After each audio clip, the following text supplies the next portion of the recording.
Bab yang kedua namanya adalah fluida. Nah, fluida ini ada namanya fluida statis. Statis itu berarti dia nggak gerak-gerak ya. Fluida statis sama dinamis. Nah, nek statis itu pertama ada namanya tekanan hidrostatis. Tekanan itu simbolnya huruf P sama dengan nek kita ngambil uang dari dalam saku, bahasa Jawanya adalah ngerogoh, rogh. Nah, ro itu berarti artinya adalah massa jenis. G udah tahu mesti, gravitasi. H hati-hati, H di sini itu artinya kedalaman. Jadi kalau ada ikan, nah ini atasnya tuh, nah H itu yang ini nih. H itu dari ikan sampai ke bawah ya. Nah, cuman kalau ternyata soalnya ada tekanan udara luar, nah itu ada tekanan udara luar, maka ditambahi P0. P0 itu ada namanya tekanan udara luar atau namanya tekanan atmosfer. Nah, tambahin aja, tinggal dimasukin.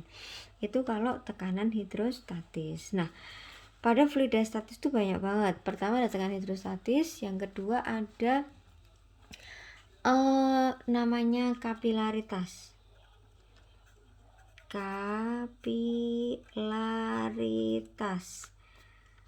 Kapilaritas itu ciri-cirinya adalah merembes. Itu ciri-ciri kapilaritas.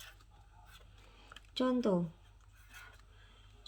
adalah kertas dengan tinta. Kan tintanya merembes dalam kertas. Yang kedua adalah air dengan tisu. Yang ketiga cat dengan tembok. Nah, itu semuanya ngerembes.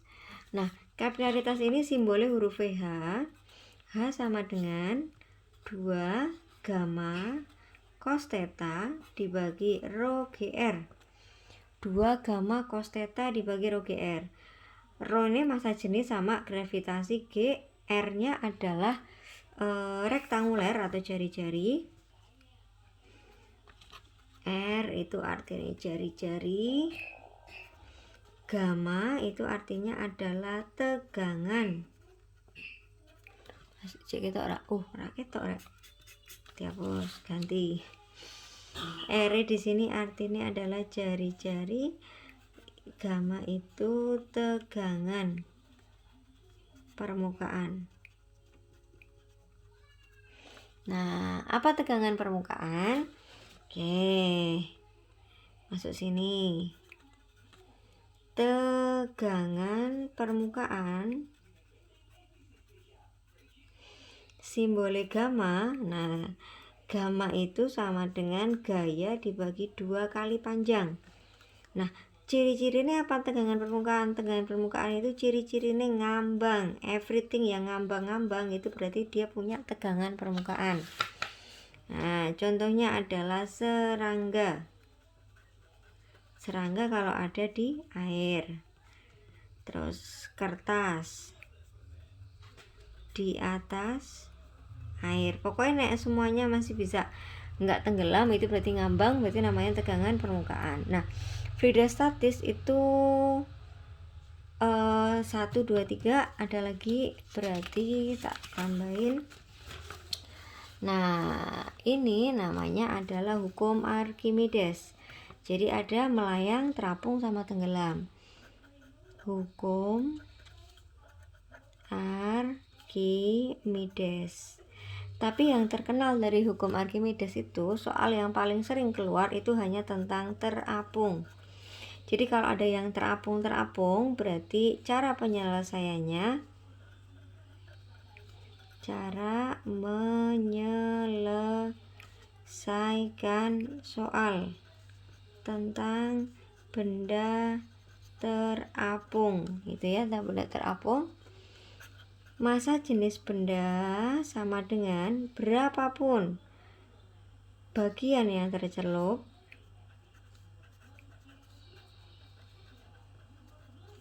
dikalikan massa jenis cairan.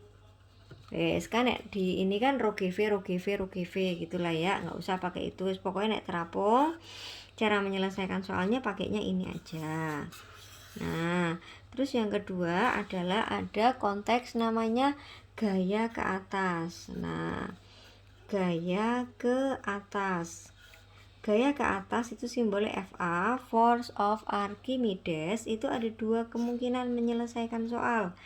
Yang pertama adalah Fa sama dengan berat di udara, berat ketika berada di udara dikurangi berat ketika berada di cairan. Itu nek diketahui tentang berat.